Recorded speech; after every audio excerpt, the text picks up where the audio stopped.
Public inspection in the district office located at 20932 Big Canyon Road, Middletown, California during normal business hours. Such writings and documents will be posted on the district's website and clicking on Board of Education. A file copy is also available in the front of the meeting room. Said file is not to be removed from the room. A focus on all our students' best interests is the touchstone for our decisions. Remember, it's okay to be hard on issues, not on people. Thank you, Shay. And let me see here. Let's see who I can pick on tonight. Shay, how about leading the Pledge of Allegiance? Everybody, speak up. Here we go.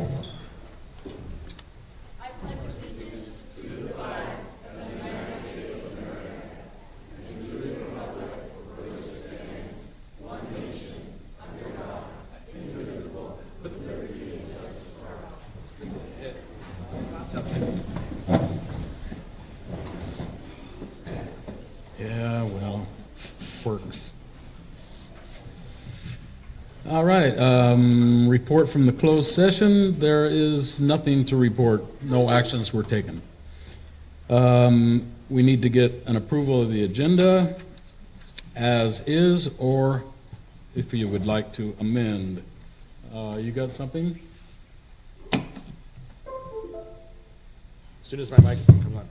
Yes, a couple of things that we are going to ask that the date of the next board meeting at the end become an action item, and also just making it clear that the IDAs, the interdistrict agreements, we don't have any requests at this point. So anyway, so when we get to the point of, I guess I could have waited for consent calendar to inform you, but wanted to make that public, that's not on there. Very good. Anyone else? If nothing, somebody move to approve the agenda as printed. I move to approve. I second. Been moved and seconded. Any discussion? All in favor say aye. Aye. Aye. Opposed? 5-0. The board president will, it's telling me what I do here. Board president will provide an introduction to board meeting proceedings. What? I've never read that before. I know it. I think this is where we get to say whatever we wish to say. So, any board members have anything they'd like to report from last meeting to between last meeting and now? Of course I do. Seems like a month went by and there's so much that went on. I was used to seeing everybody more often, and so when I thought about what I did this last month, it just went on and on and on. So I'd like to share some of the high points. Middle school play, Legend of Sleepy Hollow. Special effects were fun and students cast stayed in character throughout. And the Halloween parades, I was able to visit all the campuses. Students and staff were welcoming as I went in and out of classrooms, and by the end of the day, I felt the closeness that our district has. We are like a family, and we have not lost that feeling. I really went away with kind of tears in my eyes. I was really proud. I'm just so proud of our district. I also visited the ag department where I got to see the successful launch of pumpkins with a 15-foot boom built by students in the ag department, and they were testing it to compete in the county competition, the first of many to come. In Prop 2 passing, where we will see monies for repair, upgrades, and constructions of our facilities. I was glad to see that. JV football going undefeated, girls soccer going to playoffs, cross-country students going to playoffs this week are just some of the wonderful things going on.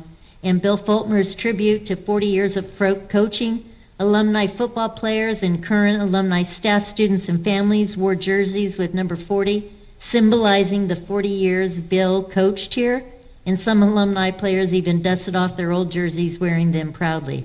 The support of our community, families, friends, and players to applaud Bill for his years of support and love for his players and the game was something to be a part of.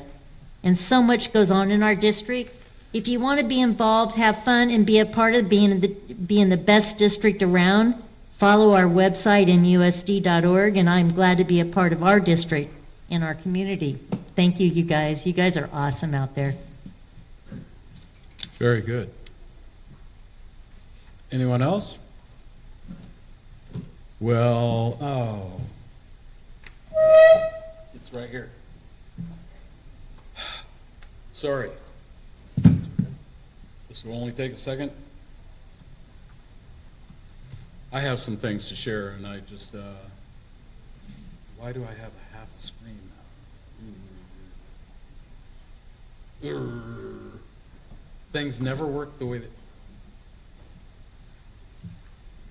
There we go. I would like to address the board and our incredible student board member and the Superintendent Crane, Tanya, and Janelle. You guys can eavesdrop if you'd like. And here we go with this thing again. Okay. Six years ago, I was elected to serve on the school board of the district, and of the district that I retired from after 35 years. I was immediately appointed to chair the committee to pass a bond, Measure H.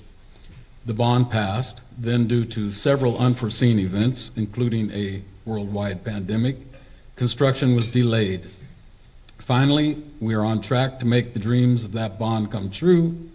None of it on time to have my name on it, but that's not why I was involved.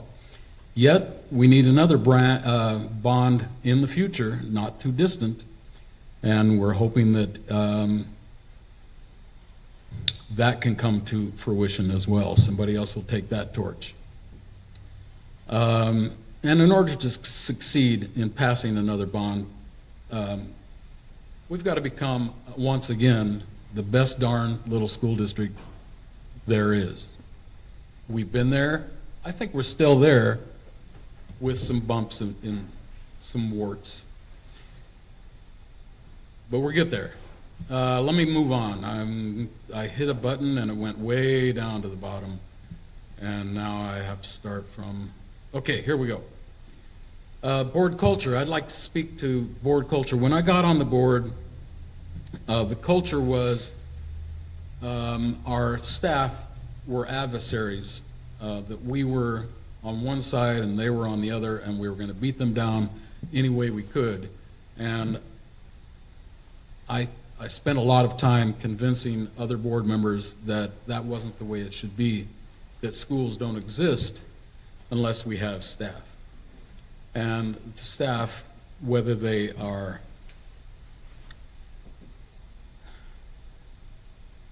I'm trying not to just read. But anyway, I wanted us to bring the salaries up to par with the rest of the county of like-sized school districts, and it was accepted as the new culture, and we've gone there. We didn't foresee that some of our financial information wasn't accurate, but we got there, and now we're working on it. There's some observations. When I moved to Cobb about 40 years ago, I was stricken by how everyone pitched in, rallying around our students. No one asked what church or political party or lodge you belonged to. We were all one community with a view to giving our kids the best we had in order for them to succeed. In my time on the board, we saw a wedge come between the district, between the members of our community. And I'm hoping, for all hope, that we can all come back together, and when it's for our kids, we'll fight for our kids together. Doesn't matter whose side you're on. I was admonished by an outgoing administrator that I never visited his school. Well, that's partly true. I did, but not regularly. And I didn't make a practice of it. In my time as a teacher and as a teacher advocate, I visited hundreds of classrooms from the poorest in our state to the very well off. What I learned is that teachers work their tails off, creating schools that they hope will stimulate our students to want to learn. It's my opinion that a school board member's job has nothing to do with being entertained by teachers and staff who are already working hard to keep our students entertained. From before the first bell to after the last. From getting on the bus in the morning to being protected by the crossing guard to entering a campus that has been spruced up by the maintenance crew and kept safe by the security staff, seeing the secretary, the lunch crew, the yard duty, counselors, principals, teachers, aides, and their teachers, our students are taught by the adults on our campuses. All are teachers. It's what they do. I never felt that they needed to take time from their students to impress me as a board member. I never liked it when I was a teacher. I didn't want to do it to others. I'm hopeful that the community will understand that when adults have conflict, which can happen more often than we'd like, that we in the school community don't take it out on the kids of the parents with whom there is a conflict. Your kids are our kids, and we honor them. And one more observation, individual board members don't have the kind of power many of our constituents think we have. We have serious responsibilities, but power, when I've been told to fix it, I know that I have only one vote, and the only way I can fix anything is by convincing in open session 2 other board members that it needs fixed. We don't come to the board meeting and hammer the superintendent for making a bad decision. If necessary, we come here to convince 2 other board members to order an alternate decision. We have responsibilities indeed, but we don't have the power to fix every issue with which anyone may be having trouble. I am heading into complete retirement.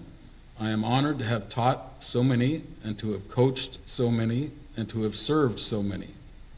Thank you to those who trusted in me, to those who challenged me, and to those who shall serve after me. To the current board, thank you. You are good, thoughtful people who never ran to receive thanks, but to serve. To the new configuration of the board we will see in December, thank you. Know that your task is not to impose your particular worldview, but to help create the best darn small school district that can be, who once was and will be again. Thank you, Superintendent Crane. You're a good man with brilliant ideas and proper leadership skills. I like your socks. Thank you all for indulging me. Now on with our agenda.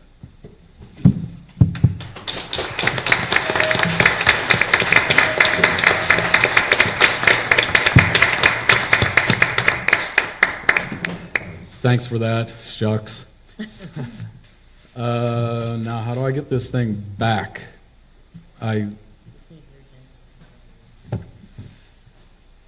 Help! Push what on the bottom?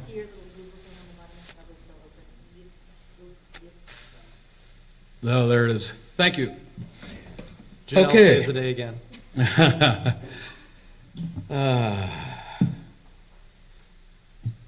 Where are we? Unless there are other board members, then it's my turn. Oh, any other board members wishing to speak? Okay, you had your chance. Now it's our superintendent's turn. Go. Okay, well, that's going to be tough to follow. Since our last board meeting, my initiation into Middletown USD has continued. I experienced my first MHS homecoming. And in addition to spending time supporting our football team, I've also spent time supporting our soccer, cross country, and volleyball teams, and that's been a lot of fun. I have spent more time with the ag department, including a visit with them out to that ranch, and spending time with them harvesting olives. There's a tool that they call an olive harvester. I call it a tree tickler, because that's what it looks like to me as far as what it does. And I also attended the middle school production of The Legend of Sleepy Hollow. And I will say I don't think that they performed this play just because of my arrival. I think it was purely coincidence that the main character was Superintendent Crane. Oh, really? So, just pure coincidence. That's right. In academic news, we had our CASP data has been released. We will combine that information with the dashboard when it gets released at the end of the month to come back to share in December. The summary of our CASP data is that we are ahead of the other districts in Lake County, but we are behind the state average in looking at our math, English, and science scores. So we have some good things going on, but we have some work to do. We're doing that work, working with our admin and teachers and helping to support our students in being successful. Speaking of our students, and kind of going back to homecoming a little bit, a lot of times teenagers get a really bad rap of just, oh, teenagers, oh, whatever. Our teenagers in Middletown are amazing. And a couple of examples have hit me recently. The one in particular was after the homecoming tailgate. I don't know that I have ever seen our field so clean. Our students did a great job of cleaning up after themselves. And that was just one of many examples that was amazing. Many of you have seen the email that we sent out asking for input on our calendar. As of before I left the office today, we had 267 responses. It looks like the most popular model is to stick pretty much with our current arrangement. We have some things to look at, and there are some refinement that we might make. One of the things that we've discovered is that our first semester is 83 days and our second semester is 97 days. So we want to make sure that if that's what we're going to do moving forward, that it's a conscious decision and not just something that just happened. And also one of the comments that came out that I want to make sure to publicize, one of the comments that was made several times is that breaks would be easier if we had some form of childcare or camps or something.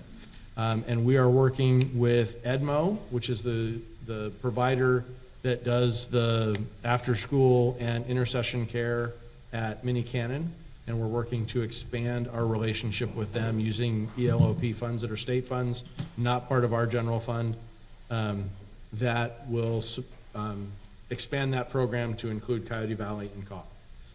And so that is something that we're working on to be able to use those state funds to provide supports for our families.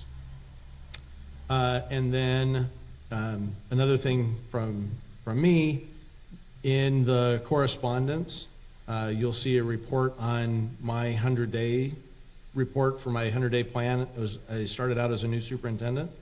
It kind of got weird in a couple ways in that when I originally wrote the 100-day plan, I was thinking I was going to start July 1, and then I started the first week of May. And so where exactly the 100 days is, I don't know.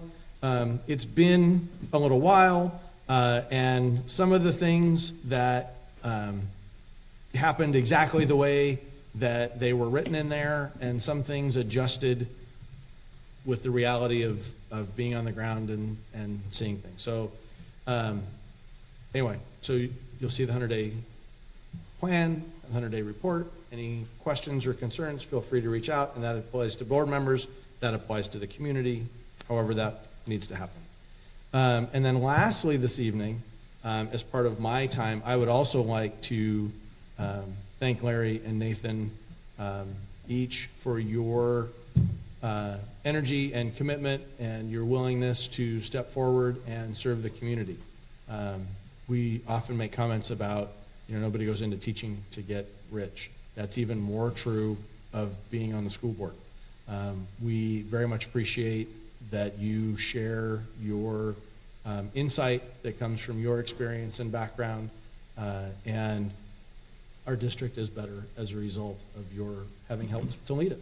And particularly as a superintendent, I appreciate having been able to reach out for insight and input from both of you. And so that is all stated with the idea that if the election results stay as they are, they have not yet been certified. Larry didn't run, so that one's pretty well stated. Nathan, we run the risk of saying nice things about you and then having the election results change. We will see, but that's a risk I'm willing to take. Yeah, and you'll still have to deal with me, so. In one way or another, it's not like you're moving out of the community. So my sense is that we will cross paths again. I guess I'll say now, thank you so much. It's been a lovely trial by fire to join this community, which I only joined just the end of February of this year, and then to be back, on the board in just a couple months from then. It was an awesome opportunity to learn about this community and grow within it, and I thank everyone for the opportunity to do so. So thank you very much. Thank you. So the other day I was talking about when people go off of boards other than such as a school board, where the school is not allowed to buy gifts. That's your money. I said, God, at least they gave you a clock. Zoe found this cheap-ass clock. Excuse me. It's old. Anyway, thank you. And it works. Our student board member, Shay.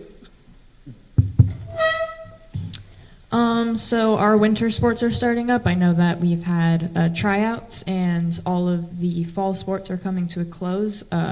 Cross country, I think, is the last sport to still be going on right now. They just had CMCs today.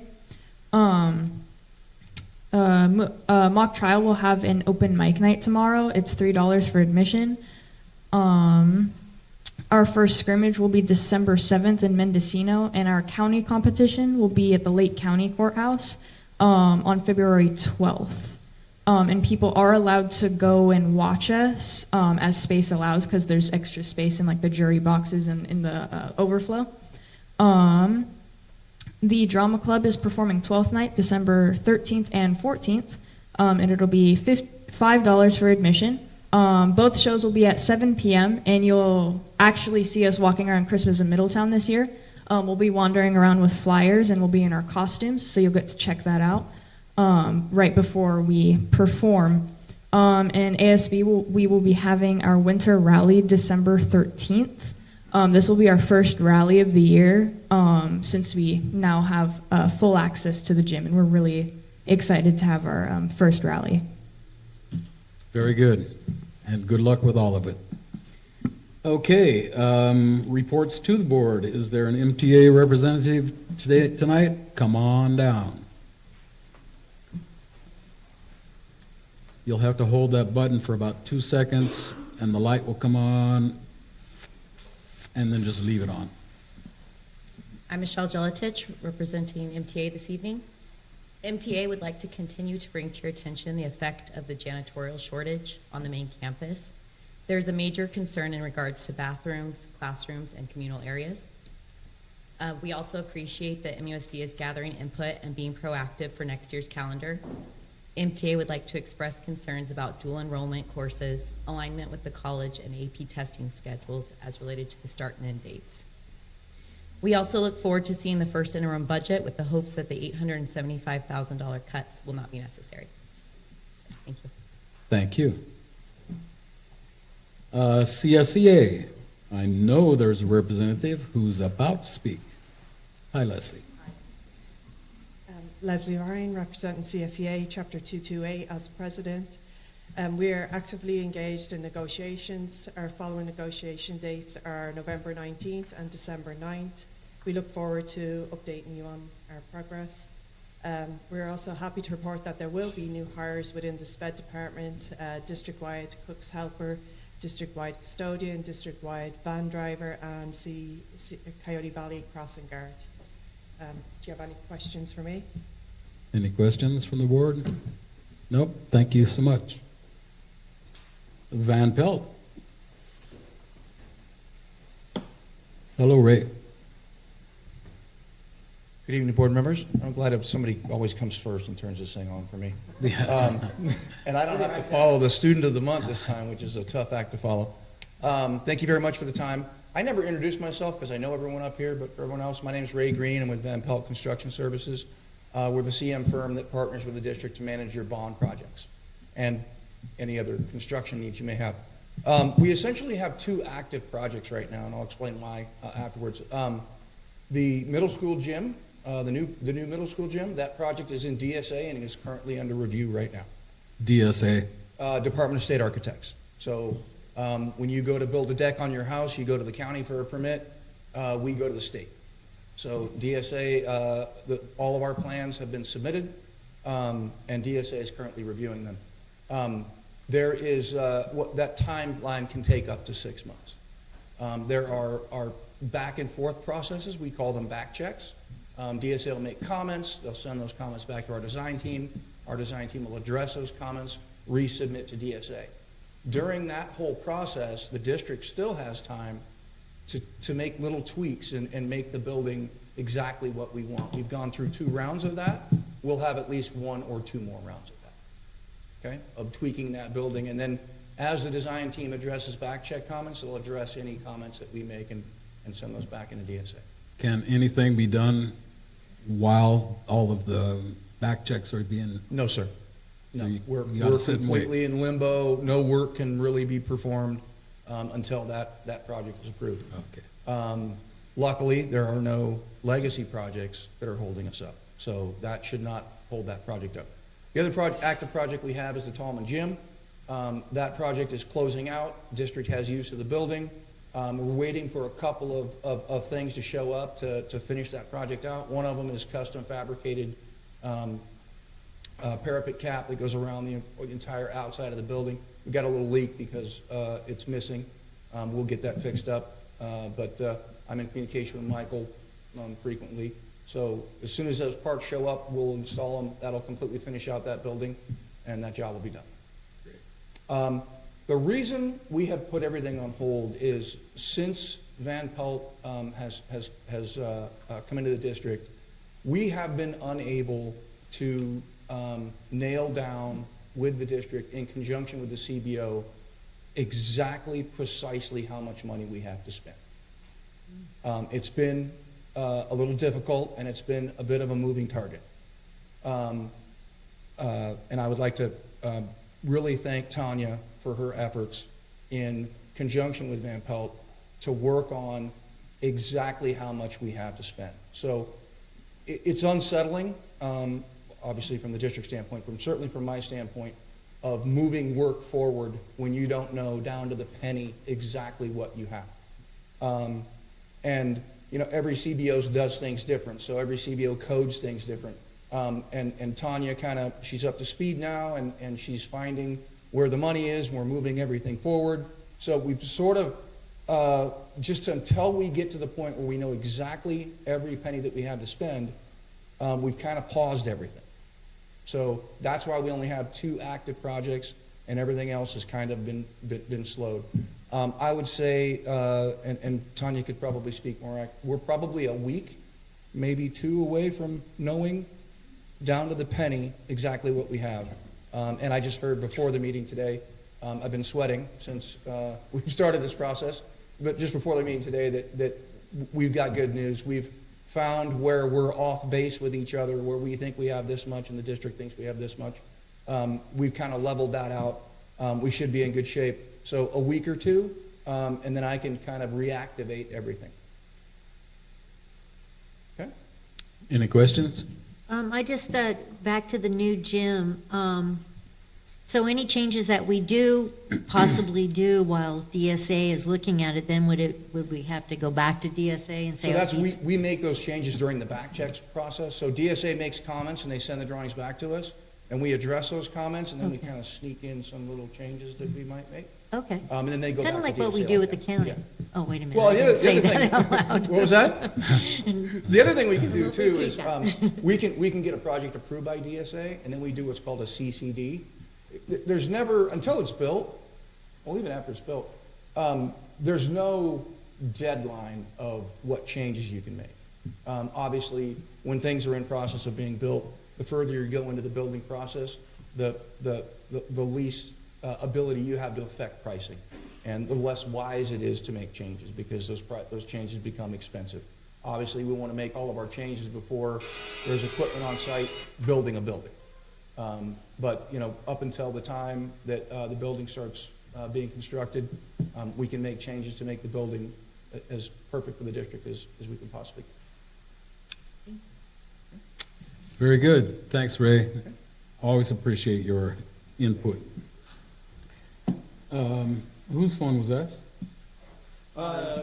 Pay no attention to the man behind the curtain. Okay. I was going to say you have to put money in the. I was just double checking to make sure. Okay. We're at special acknowledgement. Oh, this is my favorite part. We have number one awards. Up first is Coyote Valley Elementary presentation. Student and staff. Hi, Scott.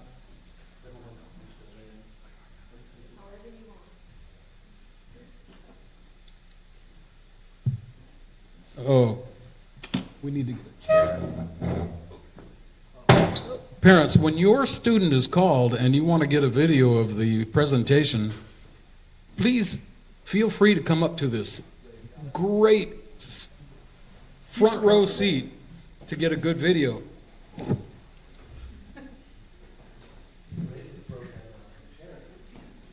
Yeah, he's a jack of all trades.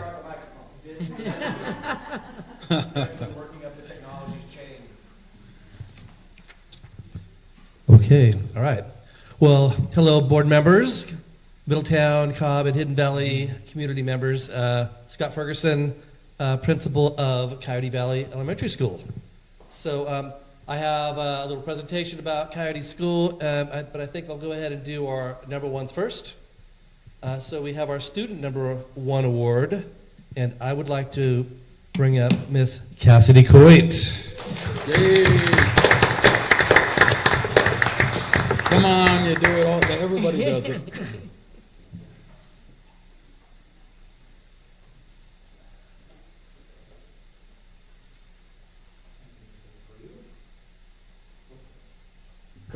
Okay, I have some nice words that her teacher, Miss Parker, wrote about her. And I actually was with Miss Cassidy up at Cobb School, so I have a little something that I wrote down about Miss Cassidy as well. So I'm going to go first since I'm doing it, and then I'll read Miss Parker's after that. So fifth grader Cassidy Coit is a first-year Coyote, but has quickly become one of our campus's most reliable and responsible students. Hold on, I'm sorry, this is Miss Haley's. Let me start that again. All right, fifth grader Cassidy Coit is a first-year Coyote, but has quickly become one of our campus's most reliable and responsible students. Within 24 hours of our class being able to take AR quizzes, she had already exceeded 100% of her trimester goal. In math, she comprehends the material quickly and is able to then help other students in the classroom. She is extremely detail-oriented and always ensures her work is not only complete, but completed well. It has been fun reading her narratives because of her incredible details that she adds to her stories. Because she is responsible with her time and finishes her assignments early, Cassidy will often come to me asking if there's anything she can do to help around the classroom. As a long-term substitute who spends a lot of time trying to control the chaos, having Cassidy offer to help with these tasks that I have been able to get to is extremely helpful. Cassidy also helps in one of our kindergarten classrooms every day, which reinforces her ability to manage her time with her assignments. Cassidy is a joy to have in class and always has a smile on her face, which I greatly appreciate. So I'm proud of what she has accomplished so far this year, and I'm excited to see what she can do next year. That's Miss Haley. And Mr. Ferguson. I got to know Cassidy when she was a student at Cobb Elementary School. Both Cassie and I made the transition from Cobb Mountain to Coyote Valley this year, and we are so lucky to be part of such an incredible school community. I had no doubt that Cassidy would thrive as a Coyote. She carries herself with quiet confidence that naturally draws her classmates to her. It's been wonderful watching her make new friends. Yet I often see her with her oldest companion, books. Whether on the playground or in the classroom, she's always reading, and whenever I ask her what book she's reading, I can always count on a thoughtful and intriguing response. Cassidy is someone who continually pushes herself to grow. Just a couple of weeks ago, she decided to learn how to shoot a basketball. And I got to be part of that. It was a lot of fun. And after a little practice, it was all net, sinking shots with ease. So it's a well-deserved honor to be Coyote's number one. Congratulations, Cassidy.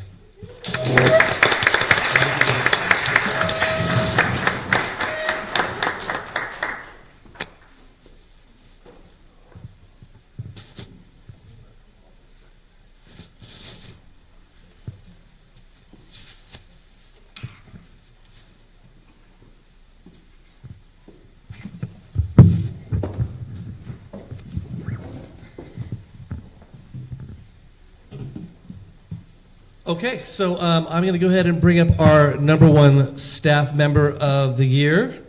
So I'm going to go ahead and just bring her up right now so she can stand up here as long as possible to be embarrassed. So come on up, Miss Emily Casimir.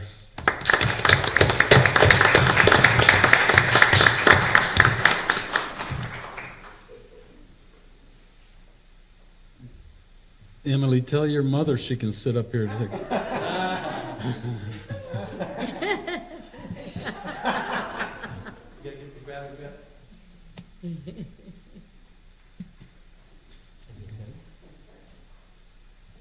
Okay, so before I read some of my prose, I sent out a little message this morning to staff announcing Emily's vote earning of her staff number one status. But just a couple footnotes. So as you all know, it's my first year over here at Coyote Valley, coming down from Cobb Mountain. It's been quite a transition from a small school of 140 kids at the time to now 430. And so I'm often reminded of some of the things I can and I cannot do at a larger school. But Emily she's essential to how our school runs. She front loads a lot of things that prevents behaviors or getting kids up to school, up to par with academics. She checks in with students who need a little extra boost in the morning, and that helps those behaviors to not occur, not to elevate that particular day.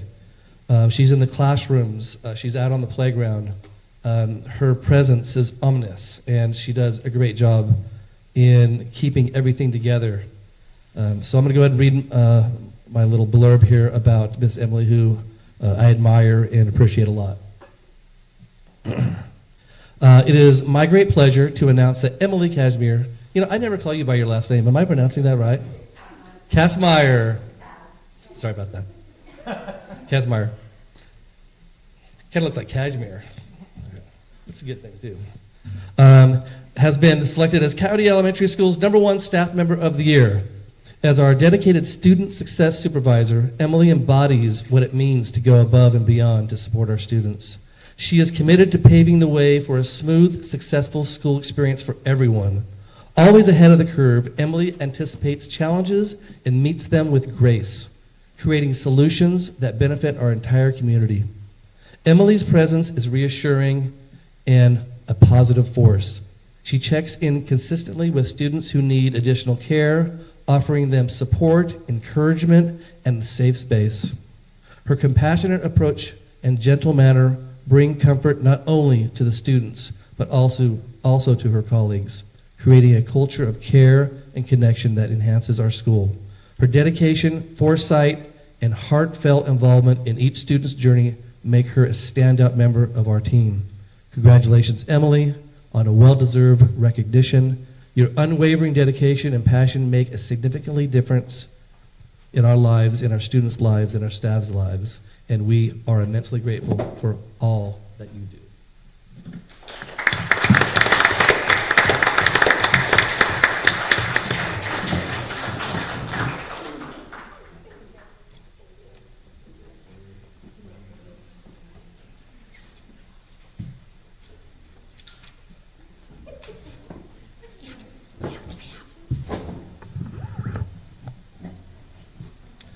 All right.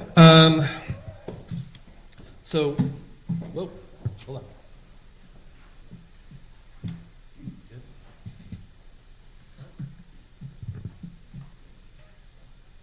While you're getting that ready, folks, after all the students get their awards, you don't have to stay at the board meeting.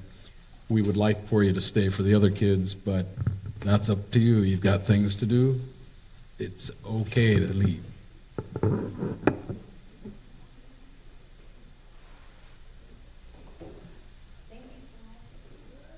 You're welcome.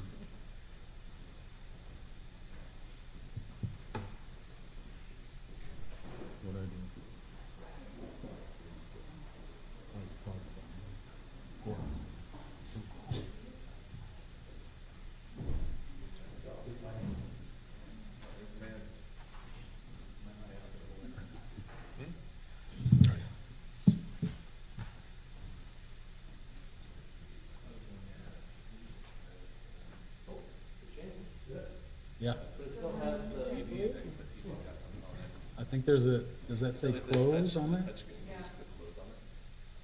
let's say close, if we just go up to the Just go to your, screen, close. take your, Man. We wanted it in vivid color. Oh, it was there.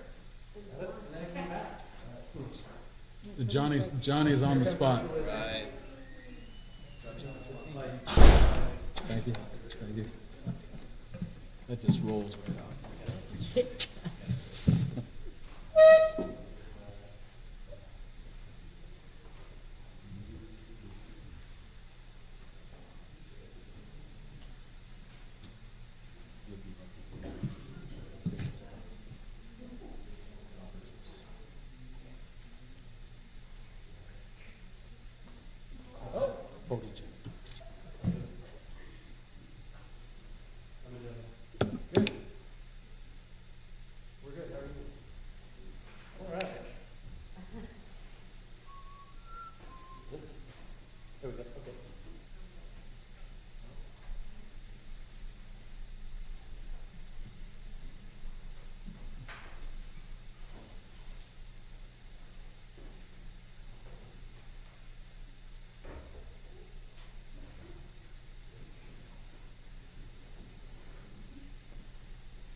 Maybe you can just read it to us.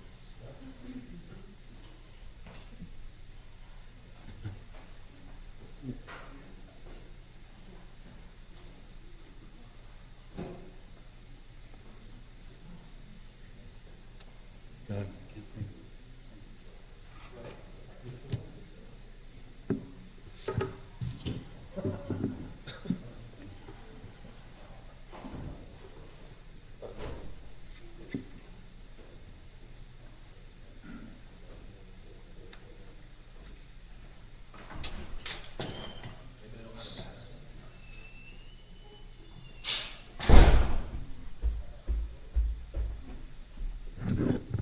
So on the way over here, no. I just flew in from San Francisco, and boy, my arms are tired.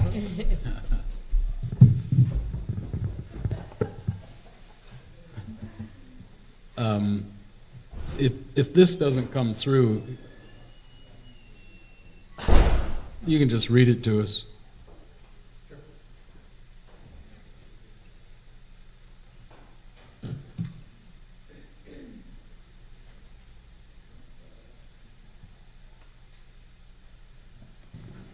Okay, so Coyote Valley School. You got to use the microphone. We're having some fun. Okay, so as I said, I came down from to Cobb to this big old school, Coyote Valley. It has a incredible staff. It's a machine, and so my job is to make sure that machine continues to work well and not get in the way. What I did learn about Coyote Valley is that the staff is very cohesive in their goals and in their culture. One of the most important things that I found that was great about Coyote Valley is that they hold their students accountable. They push their students to have agency and take charge of their own education. And they push them to problem solve, and that's the common thread that I've found throughout our office staff, our instructional aides, and our teachers. So it's I think it's an important aspect to the success of Coyote is to really hold students accountable for the things that we do. Some of the goals that we have set, talking with parents and PTO, site council, and staff, is really giving students ownership and having them have a say in their education. I think when you do that, you get buy-in from students, and I think you get a more enthusiastic and a better result.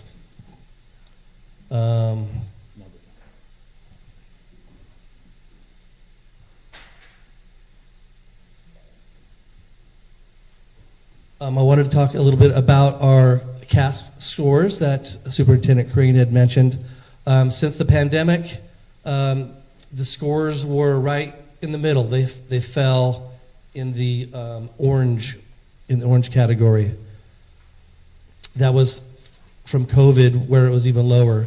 Each of the last 2 years, they raised, the teachers and the staff in our school have raised the level of CASP mastering from last year from orange to green, which is second to the highest in ELA and in math, and now we're in blue.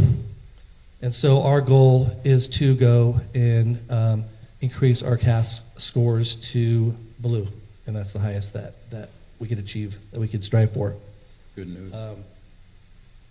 How we're going to get there is through in the IABs, the interim assessment blocks. We've started doing those, and that is a test that emulates the actual state test. But we get to see those results, and we get to look at where our strengths are and where our weaknesses are.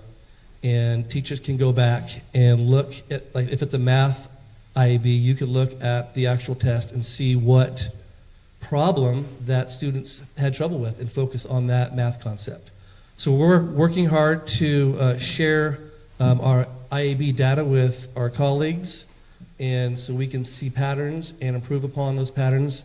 So by the time we get to state testing, that we have a student body who's used to the interface of the state testing modules, and so that's not a hindrance, and they can really focus on the concept of what the tests are trying to evaluate. School attendance, since COVID, it's been a tough road up.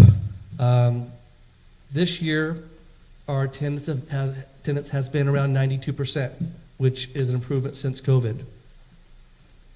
Our attendance secretary, Janine Kelly, has been calling parents and families when students are absent, and it's had a big impact. We've really seen probably a couple % increase that we calculate from these phone calls. Thank you very much for that. Mr. Crane guided us on that one. And I don't know if you remember last year when our CBO had pointed out that 4 to 5% of attendance can equate into hundreds of thousands of dollars, which can equate into jobs and people who we depend on our campuses. We have a great student leadership group happening right now. They're planning activities. They are our. We have a flag salute Friday every Friday, and it's all about wearing coyote gear, and they judge on who is most spirited. So that's one of their jobs. On Flag Salute Friday, it's one of our opportunities to celebrate attendance, celebrate awards and achievements, and that kind of culminates our week, and we love doing that. And then lastly, I'm very proud of our third grade class. Mr. Schaefer's class has adopted the duty of putting up our flags in the morning. So he sends 3 or 4 students to get the flags out of the office, and they pull it on up. I was hoping to show you a video of when they pulled it up, and they gave Mr. Schaefer's theme in his class is SEAL Team 8 and kind of a patriotic type of approach. And he has his students have the salute to each other, and they go, hoo, ha. And so that's what he did. That's what they do to celebrate the flag being raised. And who needs a PowerPoint? That's right. Old-fashioned way. So things are going well over at Coyote Valley. I couldn't be happier and prouder to be part of an incredible staff, and it's steady as she goes. Thanks, Scott. Absolutely. I know Thank that you, was- Larry, by the way, for your service and energy and inspiration and love that you've given to our school district. Thank you. You're welcome. I was going to say, I know it was difficult trying to make all this work. Yeah, You did fine. Thanks. appreciate it. Any questions? Any questions? Any comments? Okay, thank you. Thank you.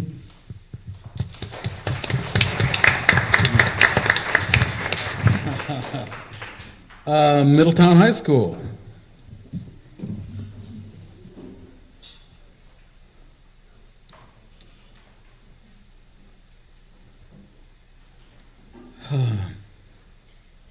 You did really good, Scott. Even though your technology failed you, you did really well. So Middletown's #1 student for October was competing in today's cross-country playoff. So she was unable to attend. So we will have to present to her next month. I am so sorry. Thank you to the board. Thank you to Mr. Crane for everything that you do. Have a good evening. Thank you.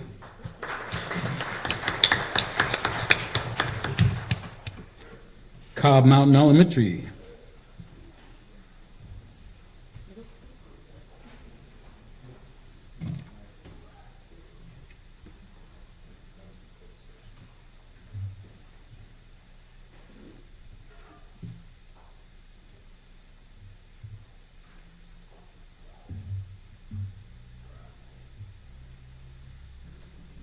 We would love to call up Miss Kimberly Wolf.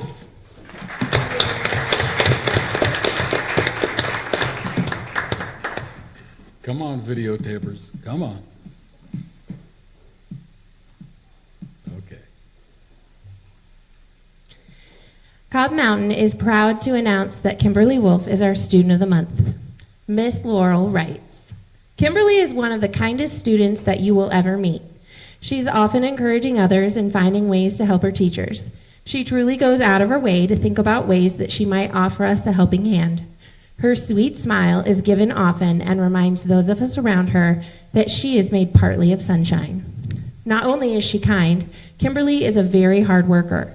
She's dependable and determined when it comes to diving in and completing her assignments. She enjoys learning new things and is always willing to give it her best shot, even when the concepts are tricky. Kimberly is diligent to give her best effort and sets the example for her classmates. Kimberly is an amazing young lady, and it is an absolute pleasure to have her as a student. I have no doubt that this girl is going places in life. Keep up the hard work, Kimberly. You are a gem, and I look forward to watching you succeed in every challenge you take on. Again, Cobb Mountain Elementary is proud to recognize you for your amazing accomplishments. Way to go.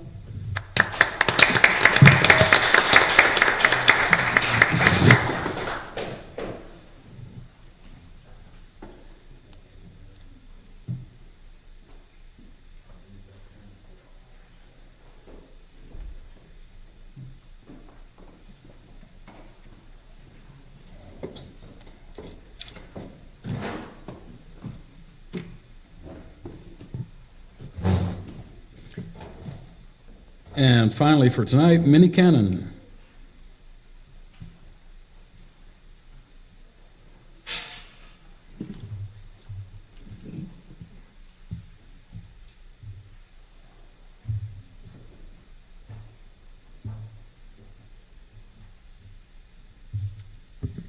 Can I have Caden Cook come on up?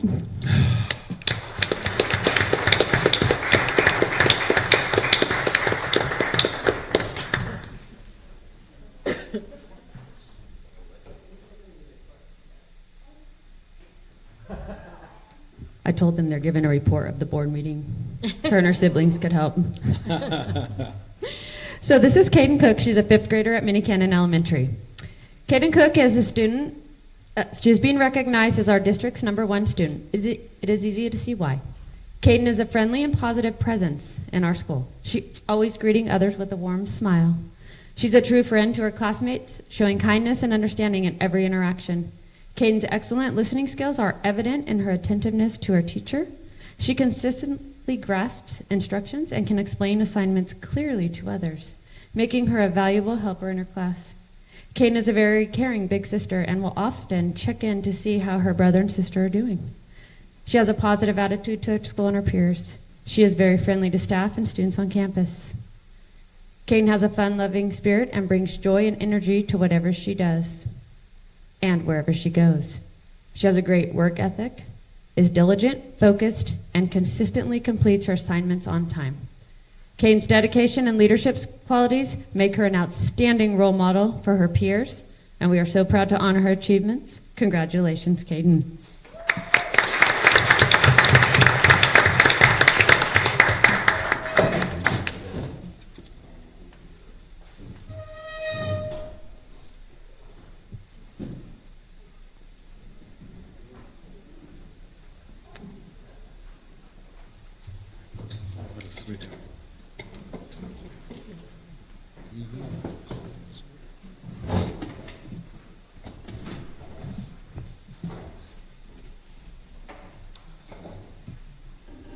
Okay, that's it for the student awards, and now we're on to the agenda.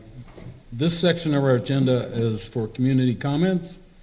Those in the audience desiring to address the board regarding items not on the agenda may do so at this time. Each speaker will have 3 minutes to address the board and make a brief statement, express his or her viewpoint, or ask a question regarding matters related to the school system.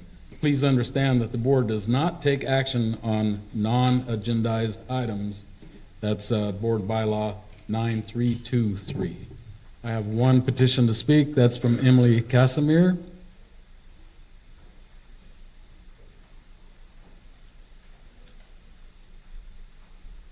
Welcome again.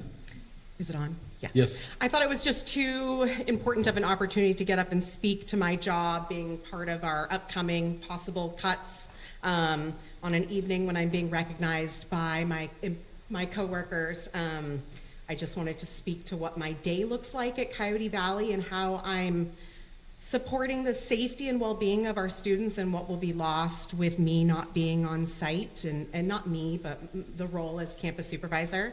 I have been the campus supervisor for the last 3 school years. I'm coming to the board as one of our possible future staffing cuts. When I took this role as campus supervisor 3 years ago with the support of Matt Coit, we determined that my role was to support the safety and success of the students in all places on our campus. Supervising was my top priority. Supervision is always going to be my top priority because that ensures safety of our students. I supervise the morning drop-off in front of our school, our students getting out of their cars and safely exiting with the help of some really responsible students. I have dealt with car accidents. I have dealt with safety situations with our students almost being hit by cars, aggressive parents driving through our parking lot, and I am the intervention in those moments that we won't have. I do daily check-ins in my morning hours with students like Scott spoke to. I identify students that are struggling in the classroom, on the playground, and we daily check in. I find out how they're feeling each day, if they're hungry, if they're tired, what they need. We talk about social, emotional things. They tell me areas that they have succeeded and areas that they need to improve. And so I've built, a group of kids that I do this with, and then I continue to check in throughout the school day and how I can support them further. We build relationships. That's probably my favorite thing I get to do in my role is I build relationships with all 430 students on our campus. I could probably tell you every single one of their names, tell you something awesome about them, and have had conversations with their families. They know me, they trust me. Beyond that, I supervise recesses for about 4 hours, if not more, throughout our day. That will be something we don't have. In our last round of cuts, we cut a noon aide, so a yard duty that's out there at lunchtime. So that would leave us 2 yard duties, supervising at times almost 200 students. Yesterday we had one of those yard duties out, and so we were unable to find a sub for her, so that without me on campus would leave 1 person supervising almost 200 students. A huge safety concern. A lot of my days, or my time in the early part of the years, is spent in kinder classrooms with students that are on the path towards an IEP but haven't yet gotten the supports that the district will eventually supply them. I spend time in their classroom and I help them be successful. I communicate home. I could go on, and I will be back at all of our future board meetings to keep talking about what my day looks like, but I am vital. This role is vital to the success of our campuses. Thank you. Thank you, Emily.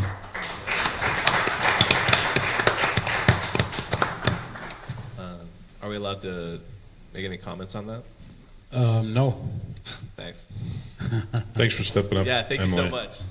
Yeah, Glad you took appreciate out the opportunity to speak. I would love to spend time with you and watch what I do on our campuses anytime. Yeah, I didn't know what the nature of your comment would be, and if it was a thank you, that's great. Yeah. But Well, as you know, appreciate it. Yeah. yeah. The work. I mean, just to relate it to my job, you know, I'm a math teacher, and so I feel very lucky to be a teacher on a school board elsewhere. It's not something, a luxury you can normally have. And we have 2 campus supervisors, and we have not had the same campus supervisors for the last 5 years that I've been at my school, Rincon Valley Middle School, and we finally have 2 for the 880 kids that we have on campus. And without them, our jobs, and teachers giving up their breaks to go out and supervise kids during that time, we wouldn't be able to do it. So supervisors provide a very vital role, and I wish we could have 5. So thank you for your work. I agree. Thank you. Okay, moving on. We are on item, 5A. 5 is the consent calendar. So can I get a motion to approve items A, B, C, D, E, F, and G, an H, and an I? Move to approve the consent calendar. And I would second that. Okay, is there any discussion? Oh, yeah, I'll bet Allison has something to say about this. Let me make sure this stays on. We just wanted to extend our thank yous and recognitions to people who help donate to MUSD. MHS Athletics would like to acknowledge Mendo Mill. MHS Cross Country would like to acknowledge Cannon Creek Service. MHS Women's Basketball would like to recognize Lake Pharmacy, and MHS Football would like to recognize Calpine. It is with deep gratitude and appreciation for your donations that our student athletes wish to extend their heartfelt thanks. Ballet Folklorico program wishes to extend their gratitude to the Latinos United of Lake County and Deborah Heckert. The Board of Trustees will formally accept the aforementioned donations and also thanks all of those who continue to support our MUSD students with their generous contributions. So thank you to everyone. Thank you, Allison. Any other polls or discussion on the consent calendar? All in favor of approving A through I, signify by saying aye. Do we have an emotion? We had a motion and we had a second. Aye. Aye. Aye. Aye. Somewhere in there I confused people. It passed 5-0. Oh, I didn't ask for the opposition. Any opposed? It passed 5-0. Okay. Business and Facilities, Lake County Charter School Annual Report. It's in the book. Anything we want to do with that besides accept it?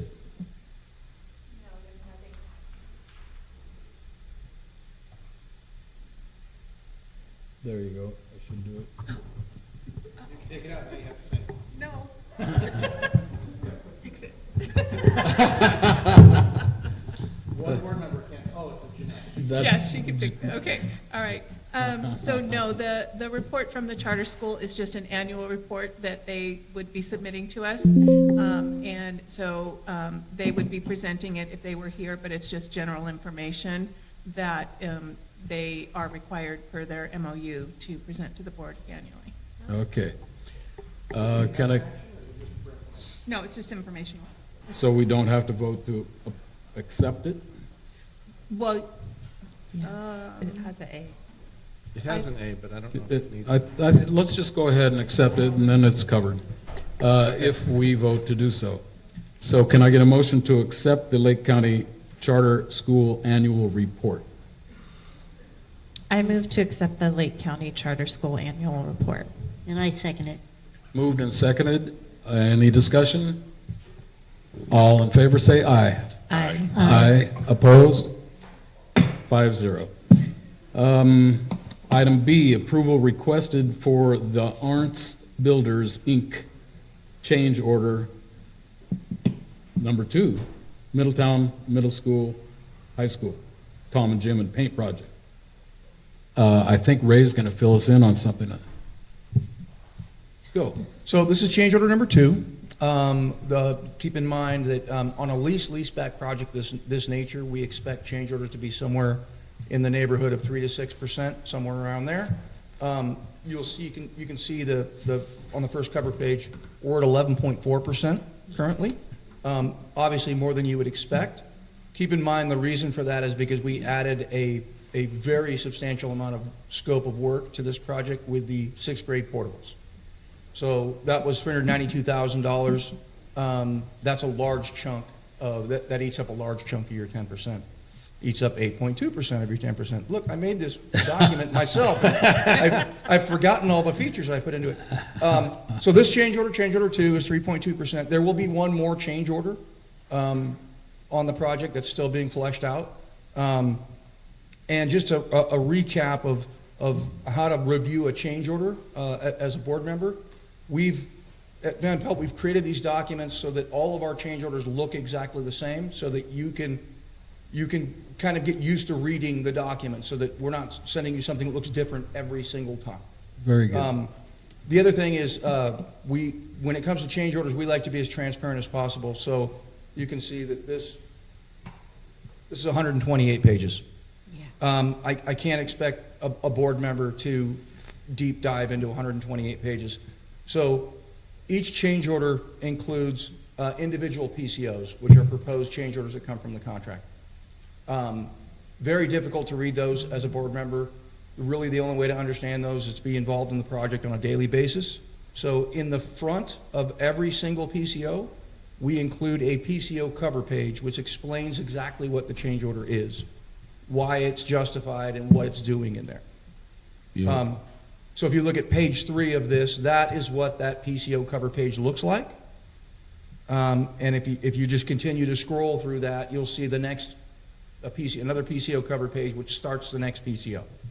And that PCO cover page provides a relatively brief, but a reason the change order took place on the project. First 2 pages are essentially math and just a summary. Not a lot you can read into with page 1 and page 2, other than values and signature blocks. So the biggest change in this change order was lead abatement. We ran into lead paint on the existing structural steel that had not been tested, and part of the scope of work was structural retrofit of the roof framing system. So they had to weld every point. I think there was 212 points that had to be welded. So every one of those has to be abated back a foot from the weld so that the heat doesn't heat up the lead. So the lead tests, unfortunately, on that purple paint that's up in the ceiling came back really high. So we had to abate 212 locations so that we could weld those new structural supports in. Was that on all the portables for the It wasn't the portable, that was in the Tom and Jim. Oh, okay. Yeah. Okay. So anytime I get a change order number like that makes me fall out of my chair, I go back to the contractor, and we went out for competitive bidding. The $99,000 that's on here was the lowest price we got. The prices range from $99,000 to $146,000. So we made sure we verified we were getting the best deal that we could. PCO 21.3, and the numbering system, just to explain, the way this contractor works, they don't number only PCOs that come to us. So You know, you can see PCO 2, PCO 5, and PCO 12. There is no PCO 6 to 11 that's going to come to the board. Those are PCOs that only deal with their company and their vendors. So don't think I'm going to, you know, we go from 2 to 34 here. I'm not going to be filling the gaps with those numbers. And any time that you see a 20, like 21.3, that means that we've rejected that and sent it back to them for various reasons. Pricing too high, not enough justification for the PCO. Second large electrical scope for the dry route repair. There was a tremendous amount of that. Unfortunately, one of the main feeders on the middle school gym, we went to reattach that to the building. It was falling off of the building. And we found that whoever installed that originally had missed every stud in the building, unfortunately. So we had to kind of retool. We had to pull the conductors out of the conduit, reinstall the conduit, and then we found that the conduit was broken at the switchgear, so that those pieces had to be replaced. And that's essentially the bulk of the change order right there. We have a series of small credits that are a result of value engineering, making things easier, reducing scope, that sort of thing. Any specific questions on specific PCOs? Anyone? No, we're swallowing it. Yeah. Mrs. Francisco, I made sure I had the change order open to answer your questions. You've got to have one. Oh my goodness, you are so right. I guess my comment is it's something that we have to learn from, and hopefully with our next bond and stuff, we'll be able to try to not be as high on the change orders. One thing I would like to say, nobody likes change orders. Yeah. They're going to happen on a project, unfortunately. I got that. You do the best you can to reduce them, but especially when you're dealing with an existing building, you're going to find things that are just unforeseen. We found a lot more in the Tallman Gym than we expected, because that building went through a re-roofing process, I think in the early 2000s or something. Mm-hmm. We expected a lot of the things that we had to pick up would have been picked up during that project, and they weren't, unfortunately. I don't expect you to know this one off the top of your head, but when was lead paint banned from? I believe in the 80s. Okay, because that building was built in '84, I think. Yeah, so And sometime in the 80s. And paint has varying levels of lead. So that paint has a tremendous amount of lead in it. And just for safety purposes, the lead isn't dangerous unless you sand it or weld it. It's perfectly fine sitting there. Just don't disturb it. Okay, thank you. Can I get a motion to? Well, just one more we question. got more. There it is. There we go. How does that affect our other projects, the change orders? Okay, so when we budget projects, we budget for these, exactly this type of situation. So because of the fact that this was an existing building, I set aside in our overall budget about 10% to cover this. Okay. So Okay, we're a little and as you can see, we're over 10%. So where does that money come from? All of the work associated with sixth grade portables should have come from the new middle school gym. So on paper, we shift the money for the new middle school gym, the cost of those portables, to the Tallman project, which is where we performed that work. So I have enough contingency set aside in the overall budget that covers all of these changes. So if you take the fourth grade portables out of the picture, I would have had contingency left over to throw back into the pot for the rest of the projects. So this change and the next change that I anticipate will not impact our other projects. Okay, and the next change is that due to the high school gym again? Yeah, it would be to the high school gym. Okay. So we've got things that every time at the end of a project, we have subs that they want extra money for extra work that they performed or unforeseen circumstances. The attachment of the windows in the Tallman Gym was not as drawn on our drawings and not as drawn on the as-built drawings, and it wasn't attached or constructed like it was on the original drawings. So there was a window delay. So we're negotiating with that subcontractor right now on what level of change order he'll get for that. There's, we had a huge delay with the legacy projects. It costs money for a contractor to sit here and not operate efficiently. So there'll be some cost associated with that. So we're working out those final pricings, and we'll come to you again with our hat in hand. Right. So the window delay, that was caused by The window delay was caused by the building not being constructed the way that it was supposed to be originally. on paper. Okay. Yeah, and you would think, well, why didn't we figure that out? You couldn't see it until you ripped all the windows out. Got it. So we demolished all the windows, and there's an extra piece of steel there that we didn't anticipate. Thank So you. that created a delay with the windows, which pushed the project, and it gets rather complicated. We were given a delivery date for the windows. The windows didn't show up on that date, so whose delay is that? That's a discussion we have with the contractor that, my building wasn't constructed the way it was supposed to be, so that portion of the delay is mine.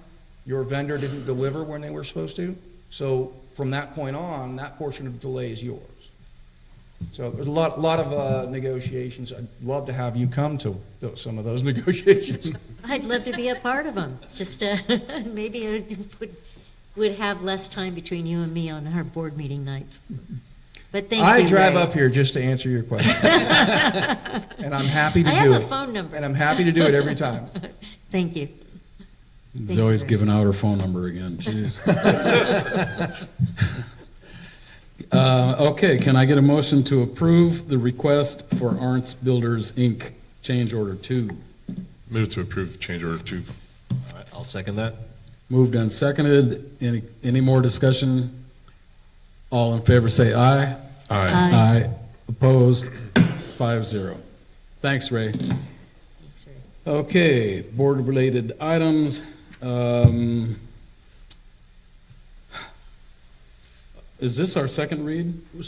Or is this our list of first read? 7A It is the doesn't first say. read. 7B is the second. This is the second read? No, 7A is what we're on, and it's the first read. There is no way. Yeah, that didn't, so these up here are second read.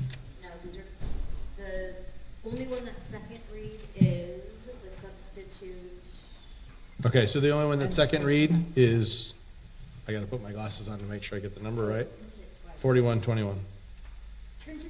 Oh, yeah, if you look at it, it starts with school accountability report cards. Oh, there we are. Yeah, so Keep those are looking first until read. you get to an A. And I will also share, so that everybody knows, we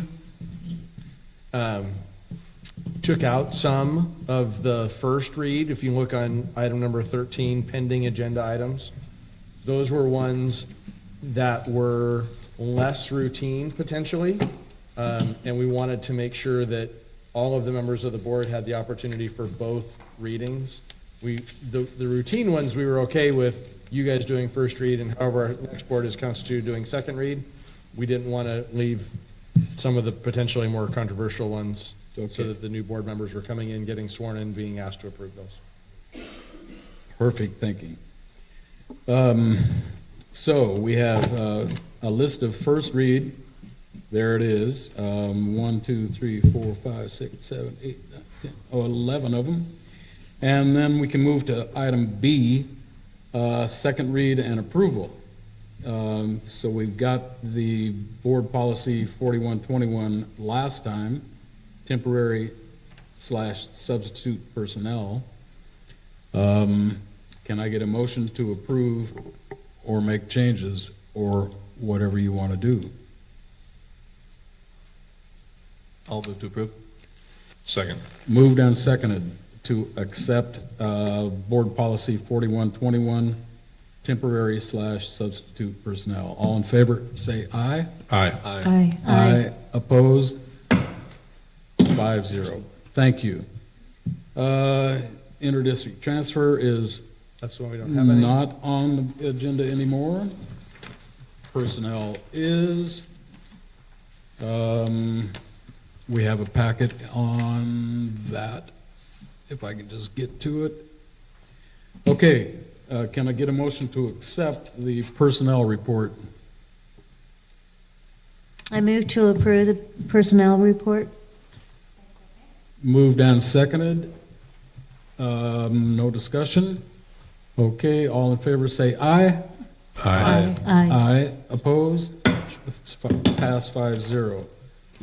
We're at item 10, curriculum instruction, nothing. Correspondence, we got a letter from LCOE dated September 15, another one from the same body October 15, and from the same body on November 6th, all on different subjects, but coming through. And we got a letter from Mr. Crane, who would like to speak to it now, or did you That speak is to it just the one that I earlier? spoke to before, the 100-day plan report. Got it, right. Any announcements? Pending agenda items, we have board policies listed and explained by Mr. Crane as to why. And then anyone else want to throw in a pending agenda item that you'd like to see us address? Okay. Item 14, important upcoming dates. We have to vote on this one to change our regular board meeting from what it was originally scheduled to December 16, 2024. Can I get a motion to approve that change? I'll move to approve that. I second. Moved and seconded. All in favor, say aye. Aye. Aye. Opposed? There you go. 5-0. Can I get a motion to adjourn? Move to adjourn. I second. Moved and seconded. Any discussion? All in favor say aye. Aye. Aye. Opposed? We are adjourned. Students, you can bring your papers up here. We'll start signing.